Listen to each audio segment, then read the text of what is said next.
इस घटनाक्रम में तो वो बच गया है। हम लोग तो यही सोच के चले थे। 3 बजे भोर में जब खबर पहुंची कि वो मेडिकल कॉलेज में एडमिट कर दिए गए और कई दिनों से ये चल रहा था कि उन्हें जहर दिया गया है। खाने में कुछ इस तरह के पदार्थ डाल दिए जा रहे हैं जिसको खा के व्यक्ति जो है, बता तो रहा हूं कि उन्होंने खुद कहा और डेट बताया कि इस डेट को और रात वाले खाने में मुझे दिया गया जहर, और उसके बाद मेरी फौरन तबीयत बिगड़ गई। बांदा जेल में बंद मुख्तार अंसारी की बीते दिन देर रात तबीयत बिगड़ी, जिसके बाद उसे मेडिकल कॉलेज में भर्ती करा दिया गया है। मुख्तार की तबीयत को लेकर जिला प्रशासन, पुलिस प्रशासन और जेल प्रशासन की ओर से पूरी तरह से चुप्पी साध ली गई थी। लेकिन मुख्तार के भाई अफजाल अंसारी से जब हमने बात की तो उन्होंने जो कुछ बताया वो हैरान कर देने वाला था। उन्होंने ये आशंका जताई है कि मुख्तार अंसारी को स्लो पॉइजन यानी जहर दिया जा रहा है। सपा नेता और अफजाल अंसारी हमारे साथ मौजूद हैं। अफजाल जी, आप मुख्तार अंसारी से मिले हैं, क्या कुछ देख पाए हैं, क्या कुछ समझ पाए? देखिए, मुख्तार के साथ ये एक हादसा, इस बार फिर उसकी जान, अभी आज देखने के बाद हमें इत्मीनान हुआ है कि अभी इस घटनाक्रम में तो वो बच गया है। हम लोग तो यही सोच के चले थे।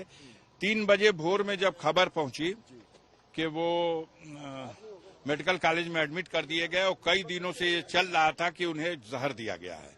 जेलर, डिप्टी जेलर और कई कर्मचारी सस्पेंड किए गए थे, लेकिन शुक्र है कि हॉस्पिटल समय से आ गए और यहाँ उपचार हुआ और उनका जीवन फिलहाल तो बचा हुआ दिखता है। अब आगे कोई और षड्यंत्र हो जाए। स्लो पॉइजन की बात कही है आपने, आज बयान में भी कहा है एप्लीकेशन। खाने में कुछ इस तरह के पदार्थ डाल दिए जा रहे हैं जिसको खा के व्यक्ति जो है।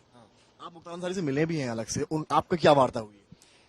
यार, मैं बता तो रहा हूं कि उन्होंने खुद कहा और डेट बताया कि इस डेट को और रात वाले खाने में मुझे दिया गया जहर, और उसके बाद मेरी फौरन तबीयत बिगड़ गई। और तब से मैं कह रहा हूं वहीं इलाज होता रहा, जेल के डॉक्टर इलाज करते रहे, 2-1 यहां से डिस्ट्रिक्ट हॉस्पिटल से इलाज जाके करते रहे। जब सब कुछ काबू के बाहर हो गया और या अगर उन सबकी मिली भगत है तो उन लोगों ने ये समझ लिया कि अब डेड एंड के कगार पे है, तो ये बॉडी कैसे जेल में इसको कहीं अस्पताल में दिखा दिया जाए। आप चाहते हैं कहीं और इनका ट्रीटमेंट हो? हम जो कहेंगे कि इनका ट्रीटमेंट कहीं और हो सकता है आगे आज ही इस अस्पताल से भी भगा दिया। मामले की भी बात की कि वहाँ गवाही ना हो पाए, इस वजह से किया। जी हाँ, यही है मंसूबा। अभी तो जो सामने दिख रहा है वो सिर्फ यही है कि उसरी कांड वाले में जो गवाही शुरू हो गई है, उस मामले में मुख्तार अंसारी वादी मुकदमा है। अगर वो गवाही कर देंगे तो गुनहगार को उसके मुनाह की सजा मिल जाएगी। उमर अंसारी को जानकारी मिल रही है, मिलने नहीं दिया गया? नहीं मिलने दिया गया।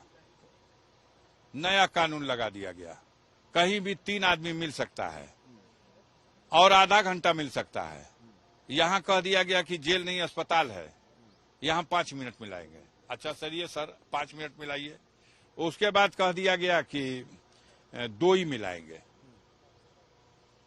हम लोग क्या करें, हम उनके जो आदेश है उसको स्वीकार करते हैं। सवाल मेरा, मुख्यमंत्री कार्यालय में भी आपने फोन किया है?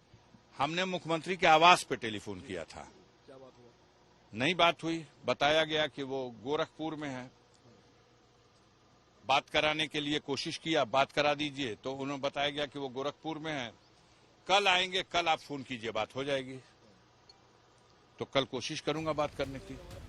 तो अफजाल अंसारी ने मुख्तार को लेकर कई आशंकाएं जताई हैं। साथ ही उन्होंने जेल प्रशासन की कार्रवाई पर भी बड़े सवाल खड़े कर दिए हैं। बता दें कि मुख्तार की तबीयत बिगड़ने के बाद कोर्ट ने मुख्तार को चेकअप के लिए 2 डॉक्टरों के पैनल की टीम जेल पहुंची थी, जिसमें एक फिजिशियन और एक ऑर्थोपेडिक स्पेशलिस्ट डॉक्टर शामिल थे।